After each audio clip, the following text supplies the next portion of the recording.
Cidades galegas como Coruña ou Santiago comezan a regular a expansión dos pisos de alugueiro turístico. Na cidade herculina reduciránse á metade as vivendas destinadas a esta fin, algo que piden tamén moitos veciños de lugares con chegada masiva de turistas no verán. Os pisos turísticos enfrontanse a un novo regulamento legal. Cidades como Santiago ou A Coruña comezarán a limitar o número de vivendas dedicadas a este uso por número de habitantes.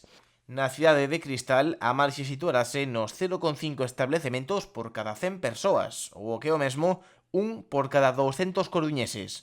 Unhas medidas ben vistas por parte da poboación que piden maior regulamento para desatascar o acceso á vivenda. Había moito onde mirar, porque non é solamente en Santiago, en Coruña ou en Vigo.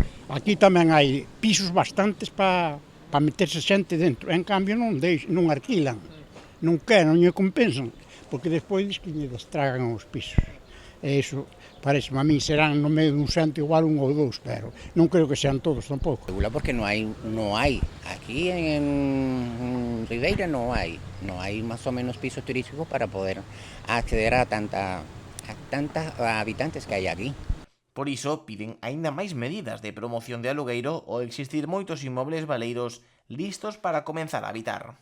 Sí, eso tiña que ser porque a xente está dormindo, vexo eu, ainda a vin agora, dormindo na calle. Aí con 4 cartóns por encima e listo. E iso non pode ser, amigo. Somos personas que non somos animales. Sí, porque hay unos que están vacíos y no hay las posibilidades para poder alquilar algo.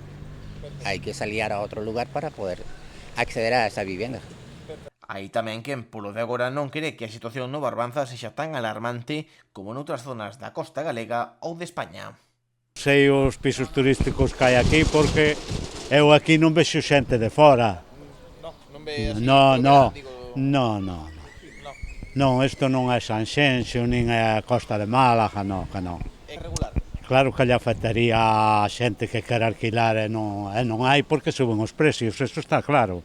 Pero, bueno, tampouco vai a ser tan grave aquí, porque eu non vexo tanto movimento para que se regule, claro. Sexa como sexa, os pisos de alugueiro turístico deben prepararse para os tempos que están por vir, xa que todo parece indicar que cada vez máis vilas comezarán a poñer trabas para a súa proliferación.